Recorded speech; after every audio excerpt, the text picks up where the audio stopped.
c'est lui qui t'a nourri, qui t'habille. Quand tu es malade, l'homme te soigne. Voyez? Les enfants que tu as eus, tu ne pouvais pas l'avoir toi seul. Voyez? Donc tout ça, ce sont des bienfaits ou des reconnaissances qu'il faut avoir envers donc son mari. Donc tout acte ou fait qui se fait donc dans le foyer, il va falloir donc qu'on soit reconnaissant. Qu'on reconnaisse. C'est pas parce que mon mari n'arrive pas à m'acheter une moto qu'il ne veut pas du bien. Peut-être les revenus de ton mari n'arrivent pas à acheter une moto. Peut-être dans les revenus de monsieur, il priorise autre chose. Comme la construction par exemple. Avoir un terrain ou avoir donc une stabilité financière avant donc de s'investir à quoi que ce soit. Et moi donc, parce que je l'ai demandé une moto, je l'ai demandé peut-être une voiture, je l'ai demandé ceci, un portable, il ne me donne pas. Et rien que ça seulement, quand je demande et on dit non, je rappelle encore, je commence à chanter. Depuis lors là, vous ne faites rien pour moi. À tout moment, c'est ceci, c'est cela. Quand c'est comme ça ne sert pas. Ça ne sert pas. Parce que c'est être ingrat envers Allah subhanahu wa ta'ala. Parce que Allah a fait en sorte, depuis le jour que tu es devenu sa femme, il y a certaines choses qu'il fait pour toi.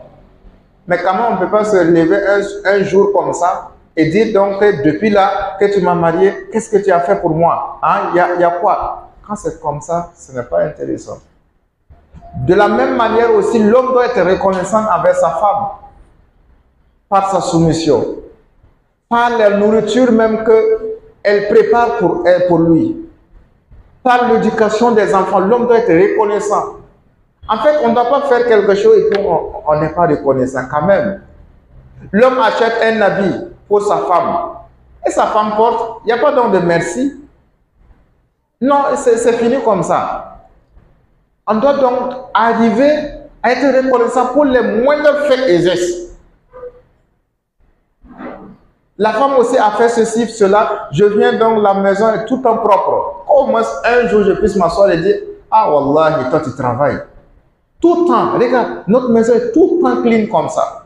Quand les invités viennent ici, là, je suis très content. Et ça, c'est grâce à toi. Elle va faire mieux. Mais si je ne vois pas ça, elle fait ça pendant 3 ans, 4 ans, je ne vois pas ça. C'est le jour qu'elle ne va pas faire que je vais dire, mais regarde, la maison est sale, quand même. Mais elle a fait ça combien de temps? Des années. Elle cuisine pour toi tout le temps, tout le temps, tout le temps, tout le temps. Tu n'as jamais dit, ah vraiment, machallah, tu es régulier dans ta cuisine. Les heures sont tant. Ah vraiment, tes nourritures sont, alhamdoulilah, tu apprécies. Il y a dans certaines familles, automatiquement, quand l'on finit donc de manger, dans leur coutume, c'est le fait de remercier. Celle qui a fait la nourriture, que ce soit sa femme ou une autre personne, c'est celle qui a fait la nourriture, donc elle va remercier, que la personne va remercier. Et même souvent, on initie aux enfants. Après avoir fini de manger, les enfants s'alignent. Ils se lèvent ensemble pour aller remercier à leur maman d'avoir fait la nourriture pour eux. C'est de l'éducation. Il ne faut pas être ingrat. Celui donc qui remercie là, en fait, il amène la personne à faire mieux. Mais dans le foyer, si on ne voit pas les biens donc de l'autre, tout ce que l'autre fait n'est pas bien, ou du moins quand il fait un bien, on ferme les yeux, on ne voit pas. C'est le jour qu'il ne va pas faire ce bien-là qu'on va donc commencer à parler quand même. Donc on va être reconnaissant, on va donc pouvoir, les choses insignifiantes, qu'on puisse pouvoir donc exprimer ça. Se lever un jour, bon, et puis donc acheter donc un cadeau, bon, un portable par exemple, ah, j'ai acheté un cadeau pour toi, donc elle loue, c'est un portable, elle demande c'est à quel honneur? Non, faut pas dire c'est parce que tu l'aimes, ou bien c'est parce que son portable est gâté. Non, c'est pour tes efforts. Le fait donc que tu es donc la mère donc de 3 enfants, la mère de 4 enfants, foyer donc le souffrant, le fait donc que tu fais ça, le fait que... Donc c'est pour ça. J'ai pensé donc acheter ça pour pouvoir donc t'encourager. Ça va donc l'amener à se galvaniser, parce que c'est important. Pourquoi en classe, Ou pourquoi donc à l'école, en fin d'année, on récompense les meilleurs? Si on ne récompensait pas les meilleurs, est-ce qu'on va encore avoir des meilleurs? Parce que Toto va vous dire que tu sois premier ou dernier, c'est la même chose.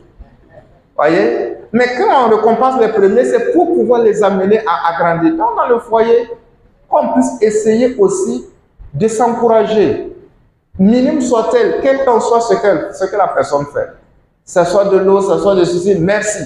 Voilà, donc merci pour la nourriture. En tout cas, la nourriture était impeccable.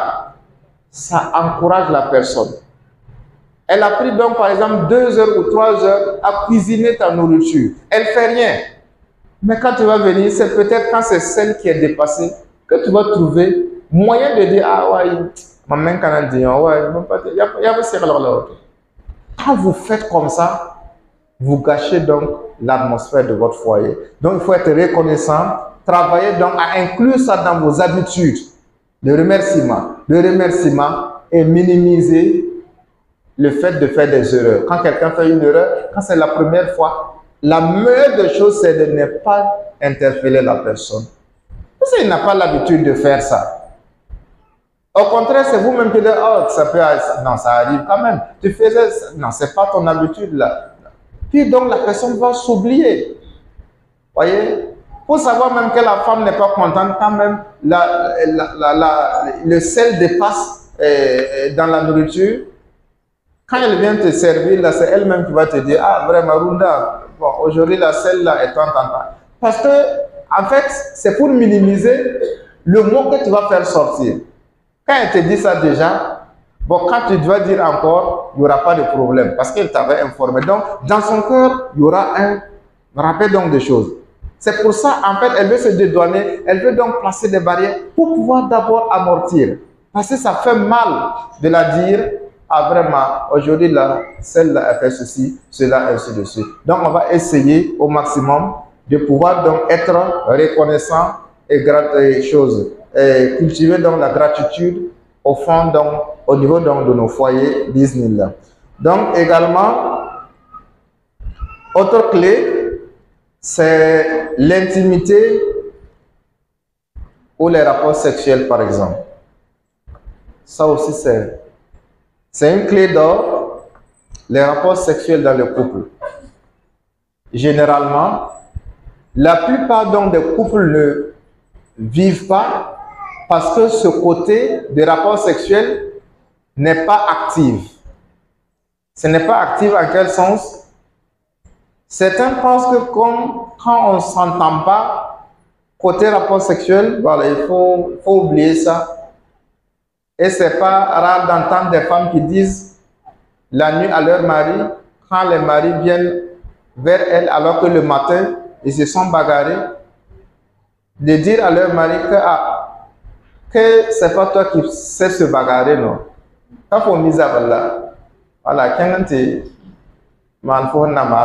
c'est comme ça, ce n'est pas intéressant.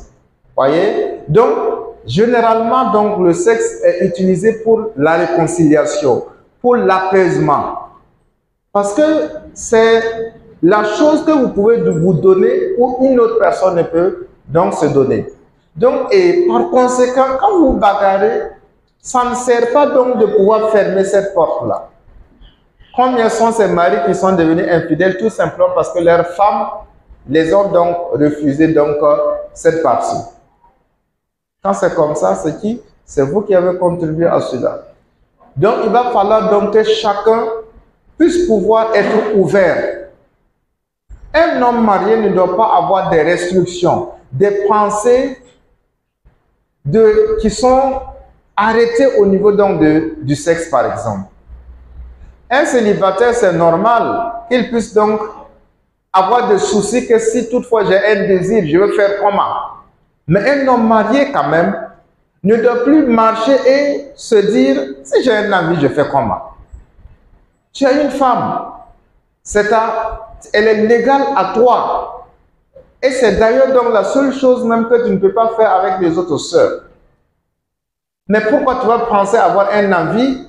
Tu es au service, tu as un envie, et tu sais que même si tu arrives à la maison, ça ne va pas servir.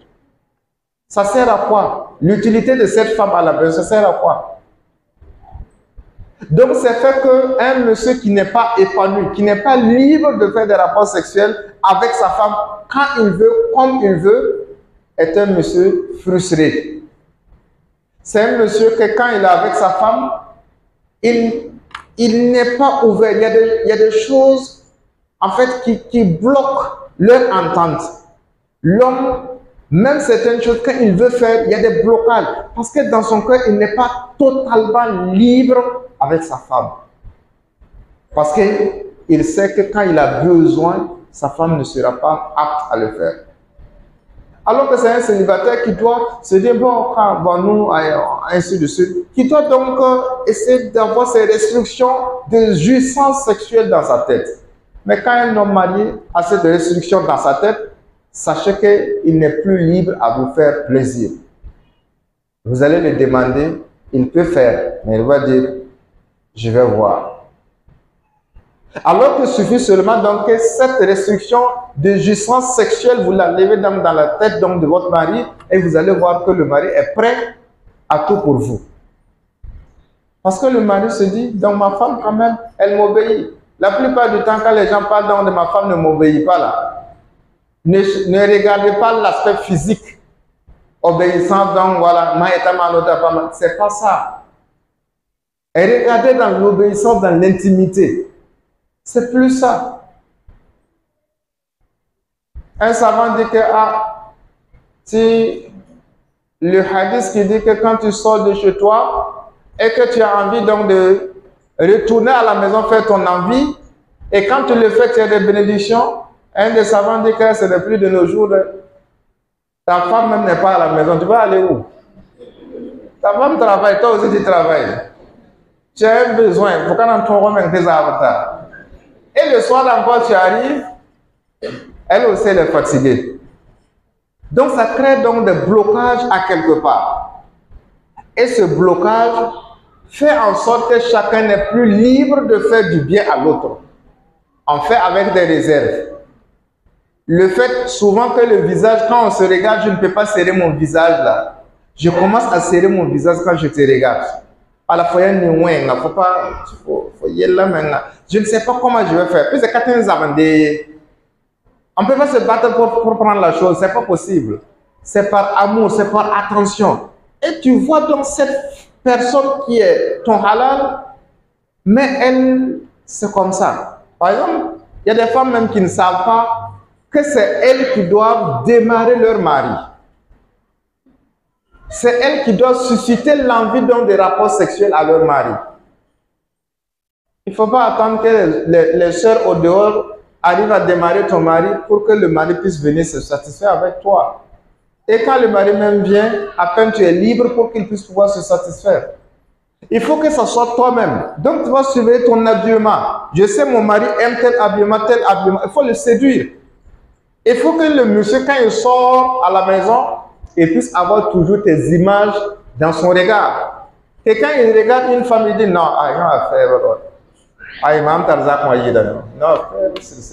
ça ne fait rien. Mais si moi je sors et que ce que je vois là, c'est l'habit parfait que moi je veux, vous allez commencer à détester celle qui est à la maison. Donc, aidez donc vos maris à ne pas être stressés. Nous allons parler donc d'une autre clé en bas qui parle donc des émotions ou du stress. Donc, on va essayer au maximum de pouvoir être opérationnel à ce niveau, de pouvoir enlever le tabou, de pouvoir ne pas mettre des restrictions de rapports sexuels entre nous. Entre l'homme et la femme, c'est une intimité, personne ne doit rentrer entre vous. C'est entre vous en fait que ça doit se gérer. Que vous voulez donc que ce soit le matin, midi, soir, alhamdoulilah. Et la remarque que beaucoup font sur des couples épanouis, ce sont des couples qui n'ont pas de problème sur le côté sexuel. Le matin, madame se lève, voilà, donc il demande à monsieur s'il n'y a pas un besoin, voilà, elle est prête, et puis voilà, le monsieur non, et puis voilà, ou bien le monsieur arrive à se satisfaire. Et puis donc, en fait, le monsieur n'a pas n'est pas affamé donc de ce côté intimité. Donc, ainsi, il y a des hommes aussi, malheureusement, qui refusent aussi leur mari, leur femme, voyez, parce que la femme ne répond pas à ce que lui il veut, donc il ne veut plus donc s'approcher de sa femme. Voyez? Parce qu'il y a des femmes, comme on le dit, donc de s'arranger. Sa femme ne s'arrange pas, sa femme ne fait pas ceci. Donc je le disqualifie. Et plus dans les côtés donc polygamie. Vous allez donc voir dans les familles polygamie, certaines femmes, bon, on n'en veut plus. Et quand c'est comme ça aussi, sachez que donc, aujourd'hui, Allah va vous demander compte du fait donc de restreindre donc cette jouissance ou liberté donc sexuelle. Donc, autre chose encore, qui est au niveau donc des clés d'or également, c'est la prière et le rappel d'Allah ensemble. Quand vous êtes en couple, une des clés, c'est d'arriver à faire des prières ensemble. Combien sont ces couples qui souvent prient ensemble? On ne parle pas des prières obligatoires. Si tu veux faire des prières obligatoires avec ta femme à la maison, là, sache que tu n'es pas un musulman d'abord. On parle des prières qui ne sont pas obligatoires. Combien sont ces personnes? Ce couple-là qui se lève la nuit, dit à madame, lève-toi, on va faire nafila. Ils sont peu, alors que c'est thérapeutique. Quand l'homme se lève, ou du moins vous faites un programme de vous lever faire des prières, vous allez voir que la constance, l'assistance d'Allah subhanahu wa ta'ala sera en vous. Quand on dit donc on adore, on se marie donc pour pouvoir augmenter son adoration, c'est quoi? C'est justement ça. Tu as quelqu'un qui va te dire, lève-toi, on va aller prier. Elle se lève, vous faites donc des ablutions, monsieur est devant, madame est derrière. On fait la prière. On finit, on lève les mains. On demande à Allah subhanahu wa ta'ala. Cette prière d'ensemble est quelque chose qui va vous faire grandir, qui va vous unir davantage. Imagine que Shaitan voulait vous séparer. Après la prière, madame lève la main et monsieur lève la main. Demande à Allah, unise-nous davantage. Assiste mon mari, assiste ma femme. Fais ceci, donne-nous des enfants pieux, des enfants tant. Vous pensez qu'il n'y aura pas la baraka dans ce couple-là? Évidemment que ce couple va continuer à s'entendre. Parce que les Sahaba, ils l'ont fait. C'était un peu leur pratique quotidienne.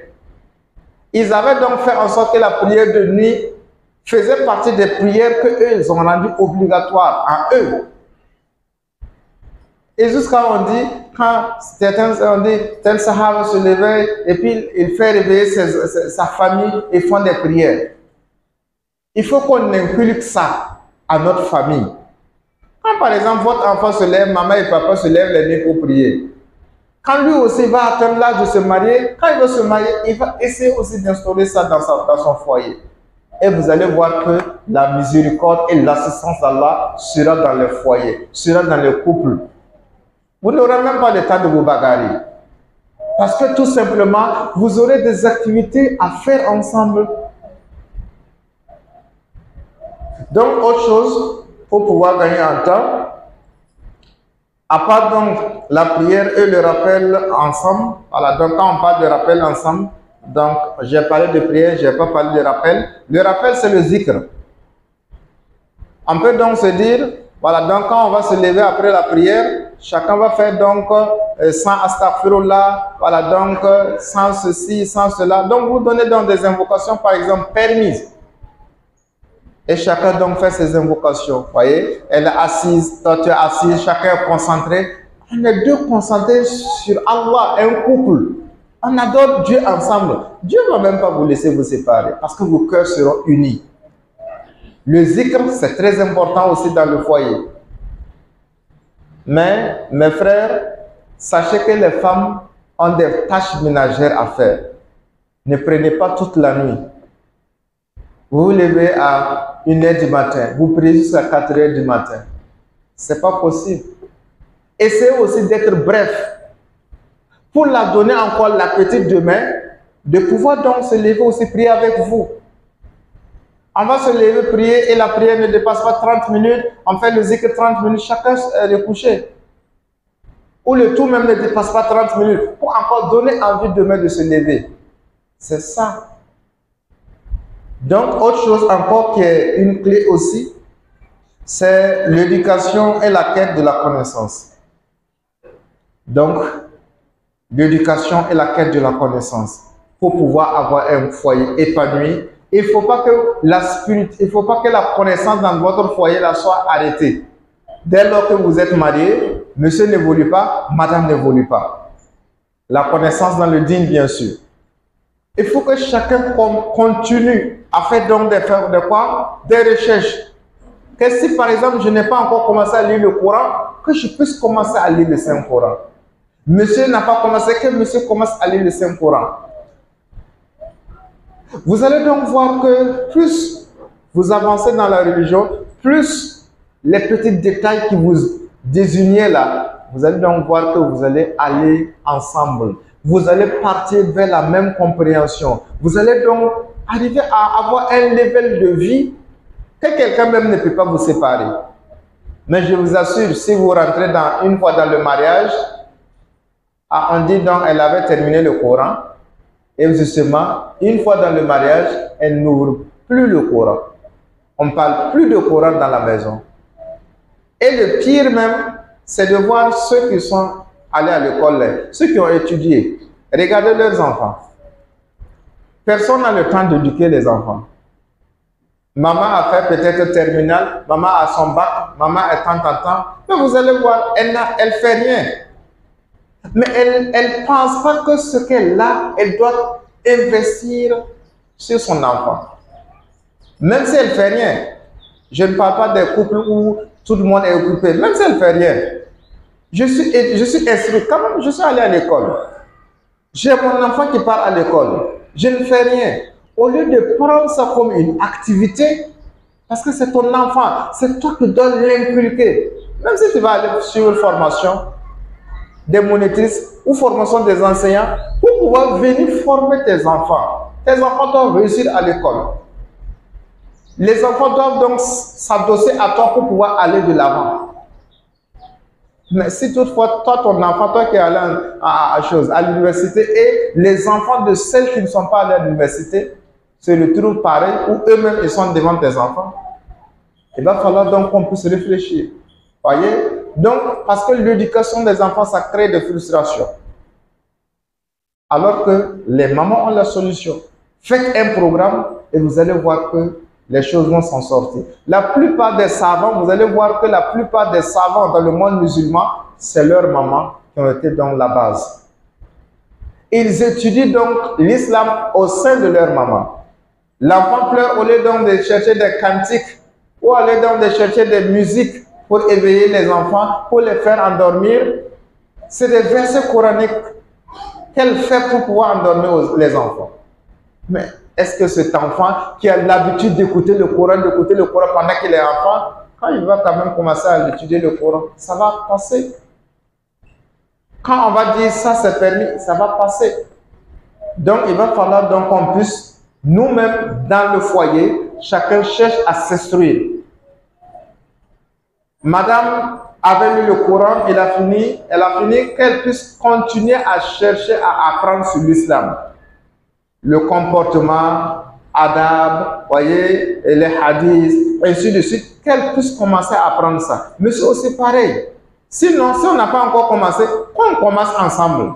Mais ne partez pas dans une même école. Chacun donc part là où il part et puis voilà, chacun le soi. Parce que souvent, avec donc le temps, l'homme peut ne pas avoir du temps de réviser, alors que la femme révise. On a reçu donc ça ici. Et un couple qui est venu, on va apprendre le Coran. À un moment donné, j'ai vu donc que la femme assimilait plus que le monsieur. Et le monsieur se sentait gêné. Donc le monsieur n'a pas pu terminer sa formation. Parce que tout simplement, bon quand même, ma femme ne peut pas, voilà. Donc, et ça crée de l'orgueil et automatiquement, on n'arrive pas à suivre. Donc chacun parle, voilà, donc s'inscrit à quelque part pour pouvoir apprendre l'islam. Et vous allez voir que plus monsieur parle de Dieu, vous si vous parlez de Dieu, vous allez donc arriver donc à avoir, Inch'Allah, donc un foyer épanoui, bismillah. Donc, autre chose, c'est l'importance de la confiance mutuelle. Voyez, il faut se faire confiance mutuellement. Ça, c'est une clé d'or. Dans le foyer, si vous n'êtes pas en confiance avec votre partenaire, sachez que c'est le début de vos problèmes. Vous êtes même capable donc de dire que votre femme vous a ensorcelé. Vous êtes capable donc de dire qu'elle vous a envoûté. Et vous êtes capable de dire que monsieur, il n'y a pas une fille au dehors que monsieur ne connaît pas. Alors que le monsieur est clean. Mais tout simplement parce que vous l'avez soupçonné quelque chose et automatiquement, ça bouleverse tout. Ça bouleverse tout. La confiance, c'est quelque chose que, quand même, si je veux vivre avec une personne, la moindre des choses, c'est avoir confiance en la personne. Si je n'ai pas confiance en la personne, comment? Si je n'ai pas confiance en la personne, comment je vais l'accepter? Parce que tu vas t'endormir et la personne sera éveillée et te regarde en train donc de dormir. Si tu n'as pas confiance à cette personne, qu'est-ce qu'elle ne peut pas te faire? Tout ce qu'elle veut, elle peut te faire.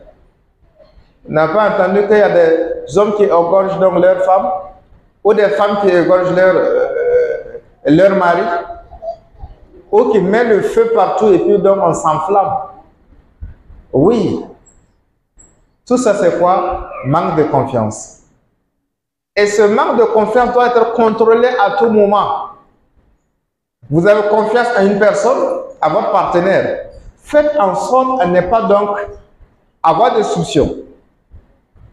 Dès lors que vous avez des soupçons, essayez donc de trouver une solution pour enlever donc ce soupçon en vous.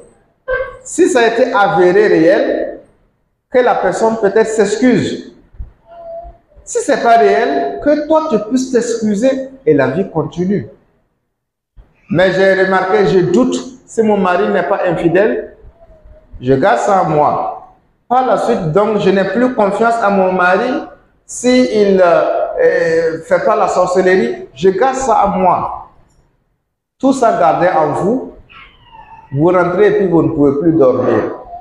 Parce que vous n'êtes pas à l'aise de ce qu'il peut vous faire. La confiance est très très importante pour réussir donc un foyer. Vous partez à l'école, vous partez au travail, votre femme est à la maison et vous n'êtes pas confiant.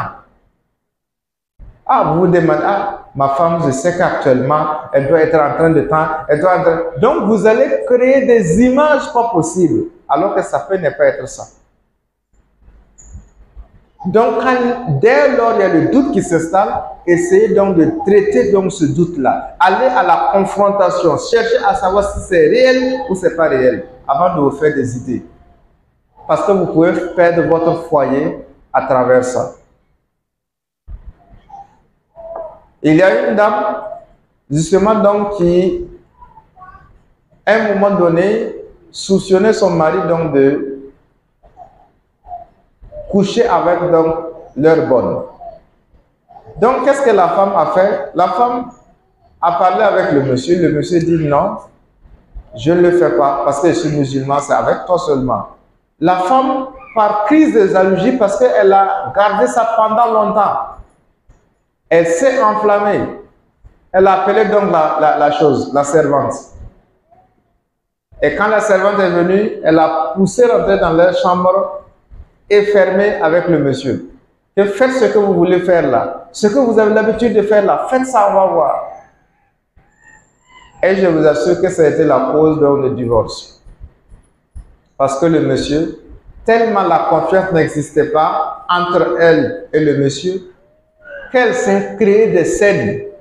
Parce qu'elle ne dormait pas, elle ne faisait pas ceci à cause donc de moins de rien.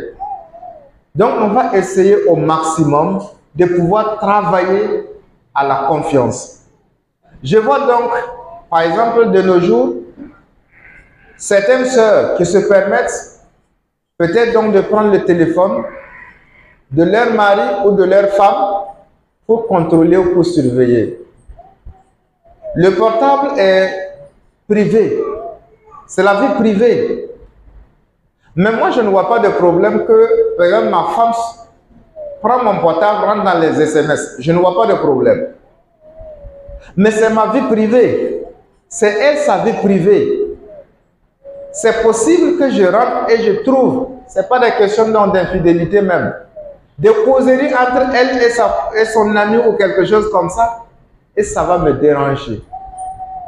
Donc, par conséquent, je la laisse avec son téléphone, avec son portable.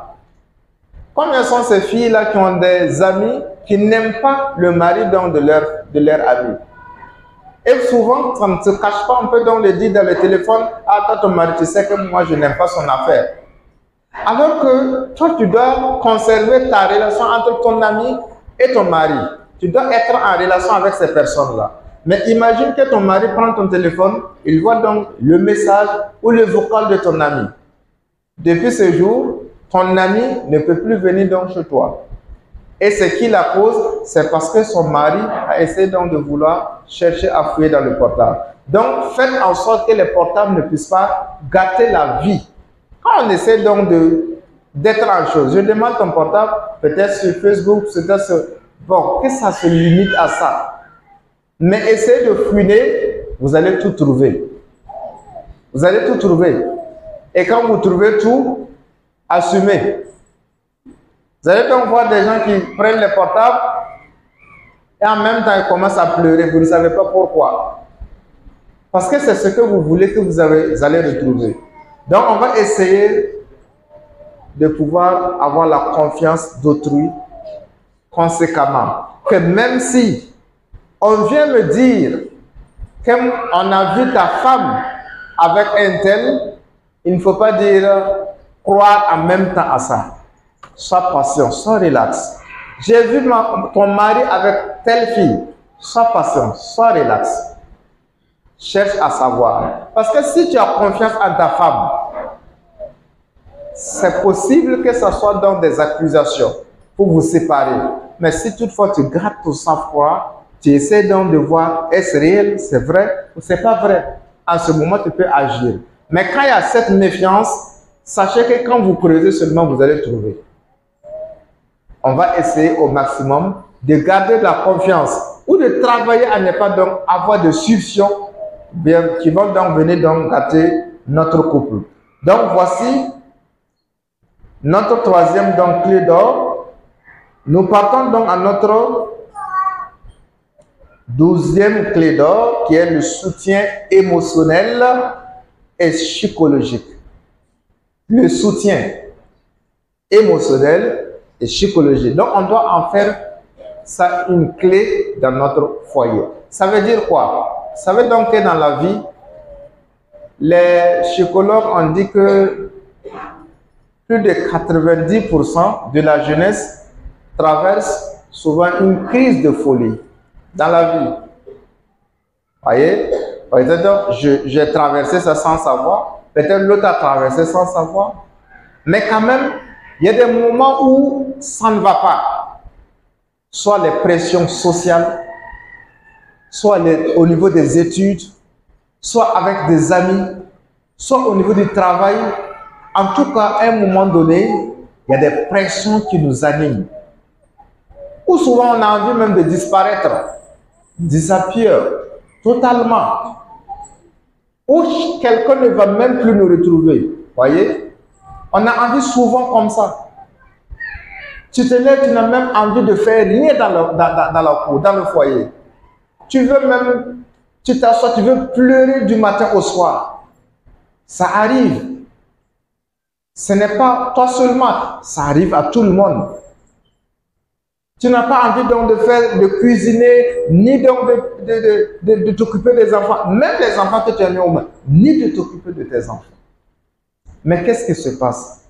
On dit à l'autre, quand ça arrive, il faut le comprendre. Il faut essayer de le comprendre.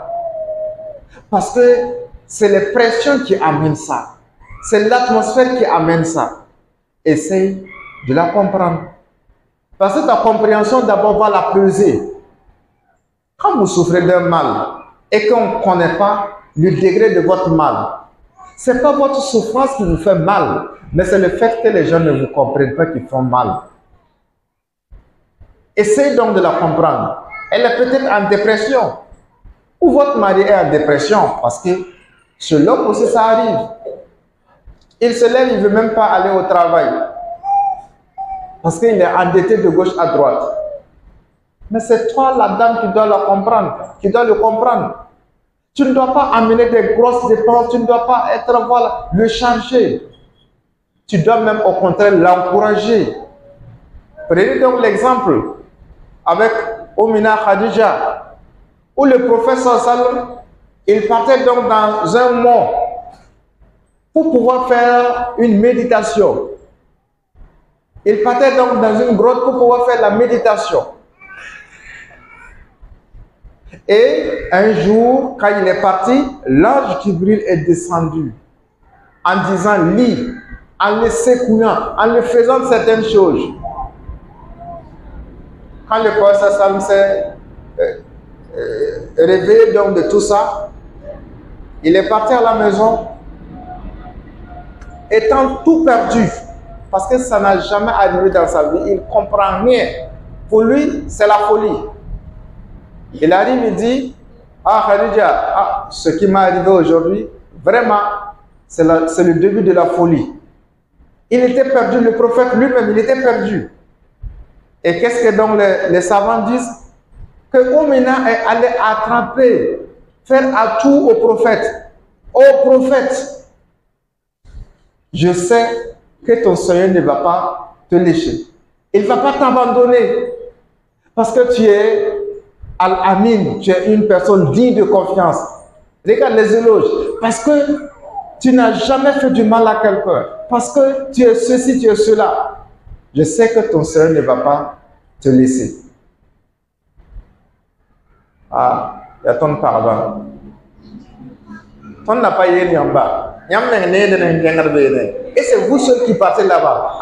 Voilà, voici ce qui vous est arrivé. Quand c'est comme ça, ça devient autre chose. Il faut arriver à gérer l'émotion de votre partenaire, surtout quand il est dans le besoin. Beaucoup de couples se disloquent à travers ça. Parce que ma femme n'est pas venue au secours au moment où j'ai le plus besoin. Mais vous allez demander c'est quel besoin, mais vous n'allez jamais trouver ce besoin parce que c'est émotionnel. Soit c'est le stress du travail. C'est pas étonnant donc de voir un homme qui dit à sa femme que tu ne m'aides pas dans mon travail. Mais elle va t'aider comment? C'est tout simplement le fait de créer un environnement pour que ton mari puisse pouvoir travailler. Je veux travailler à tout moment, c'est des embêtements, c'est tel problème tu amènes aujourd'hui, demain c'est tel problème, ainsi de suite. Tu es en train donc de m'embêter. Tu es en train donc de me mettre des bâtons. Psychologiquement, tu me déranges, tu me stresses. Je connais donc le revenu de mon mari. Je sais ce que mon mari est capable. Je vis en fonction de comment mon mari est capable. Je ne veux pas lui demander des choses qui sont au-delà de ses moyens. Parce que quand je le demande, je joue psychologiquement sur lui. Ah, ma femme m'a demandé moto. Ah, ma femme m'a demandé, est-ce que, il va passer tout son temps à penser donc de ça. Et le temps de travailler devient moindre. Et de là, ça peut donc jouer sur lui. Donc, essayez donc de pouvoir détecter un début de stress. De détecter un début donc de malaise à votre monsieur. Quand le monsieur a besoin de calme, accordez donc le calme. Essayez donc de voir quel moment donc de l'année vous allez dire à madame, rentre chez toi. Je te donne congé donc d'une semaine, 2 semaines. Rentre chez toi. Pour faire quoi? Pour souffler. Parce que le fait de faire toujours les mêmes choses, la cuisine, lever le matin la cuisine, balayer, aller au marché, doucher les enfants, faire ceci, ça stresse. Nous, on se lève souvent et puis on ne veut pas aller à l'école là. On ne veut pas aller au travail. C'est stressant. Ce n'est pas intéressant de faire la même chose tous les jours. Surtout quand c'est physique. À un moment donné, dites, ah, madame, je sais que vraiment c'est pas tant. Bon, comme c'est ainsi, bon, on va chercher un billet, tu vas aller te reposer en France ou bien à la Mecque par exemple. Oui, c'est possible. Elle serait contente, elle serait ravie. Parce que là-bas, elle ne va rien faire. Si tu ne peux pas faire ça au moins, accorde-lui de temps en temps de rentrer en famille. Une nuit qu'une femme passe en famille équivaut à plus de 10 nuits qu'elle passe chez son mari. l'apaisement qu'elle va avoir. Elle ressent jeune. Elle voit ses petits frères, ses grands frères. Elle voit ses parents. Elle a donc cet esprit d'entouffement-là est en train de partir en elle. Elle reprend l'air. Pareil aussi, toi en tant que mari, toi qui es resté à la maison là, tu souffles aussi. Tu souffles. Parce qu'il y a certaines choses aussi, en leur présence, tu es stressé, les enfants, ainsi de suite, tu vas encore souffler. Te concentrer dans tes projets, te concentrer dans ce que tu es en train de faire. Et tu vas voir que quoi? Vous êtes en train de vous aider à vivre émotionnellement, à vivre à l'aise, à vivre un foyer apaisé. Mais on ne s'entend pas, par exemple. On ne s'entend pas. On ne se parle pas. Mais on est toujours dans la même chose là seulement. Voilà. On est toujours dans le même foyer là seulement. On ne pense pas que non, c'est l'atmosphère souvent qui est polluée, il faut donc changer d'air. On ne pense pas à ça. Et beaucoup donc de foyers, à un moment donné, vous allez dire, ah, la dame là, elle n'a rien fait, elle n'avait rien, elle était bien portante. Elle rentre automatiquement, elle est passée donc de l'autre côté, elle est décédée. Je causais avec lui, mais quand elle est rentrée, elle est décédée. C'est quoi? C'est le stress que nous vivons en nous, que nous prenons quotidiennement du foyer. C'est très très important. Je suis là. La plupart donc de ce que je reçois, ce n'est pas vos problèmes de je veux un mari, je veux une femme, je veux voilà, mon prétendant. Ce n'est pas ça le plus qui dérange les gens. C'est ce côté psychologique-là, émotionnel dans le foyer qui dérange les gens. Je souffre de ça, mais mon mari ne reconnaît pas. Je rentre les nuits, je ne dors pas. Je souffre de ça, mais ma femme ne sait pas. Je parle en vain, mais on n'arrive pas à se comprendre.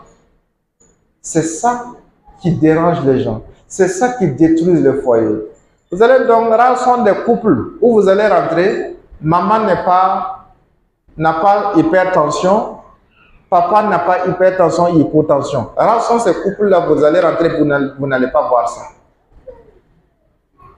On a tous donc des tensions parce que en fait la tension c'est le fait donc qu'une pression vous dépasse. Et quand la pression vous dépasse aujourd'hui, ça vous dépasse demain, ça détruit votre indice donc de régularisation de votre tension.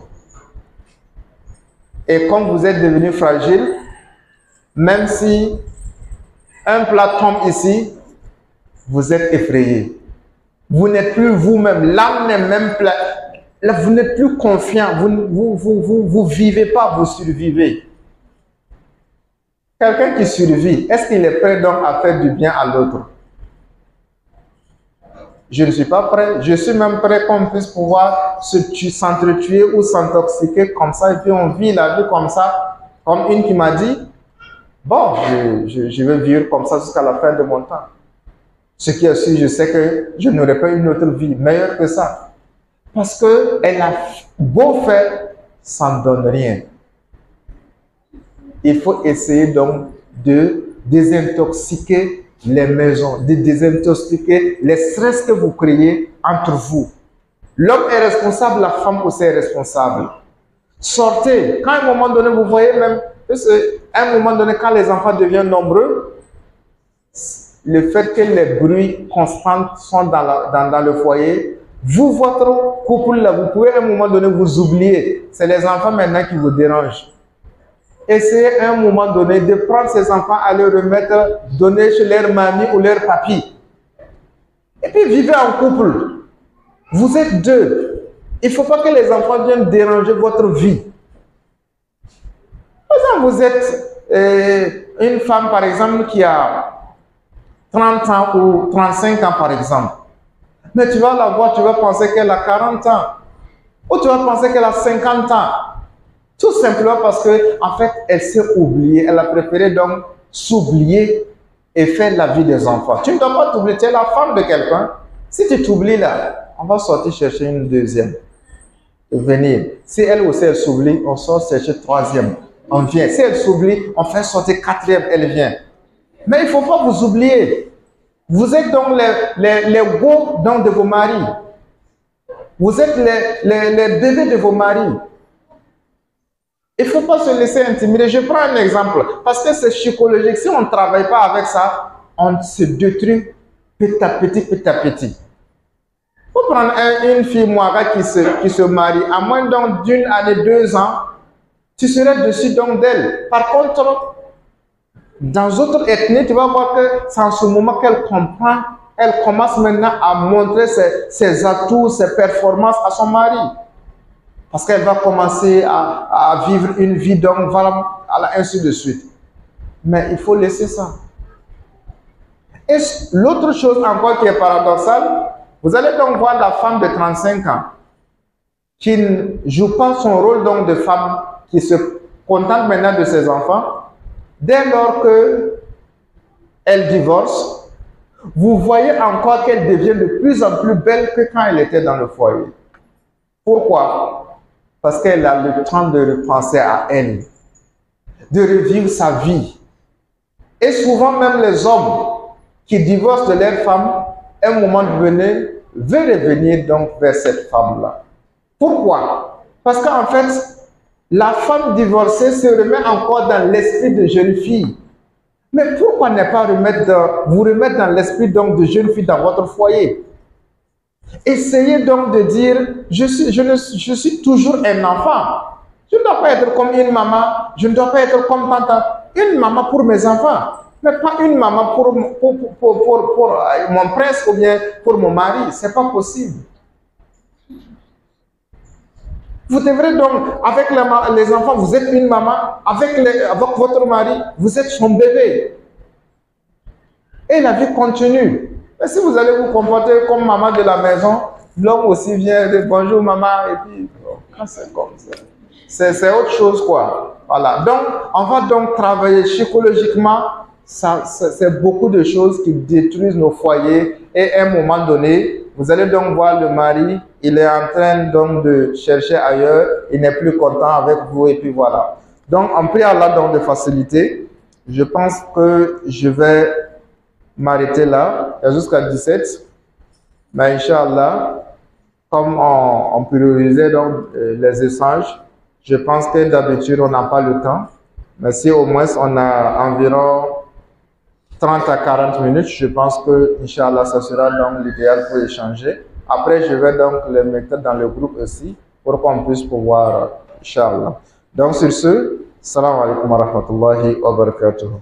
Wa alaikum salam wa rahmatullahi wa barakatuh.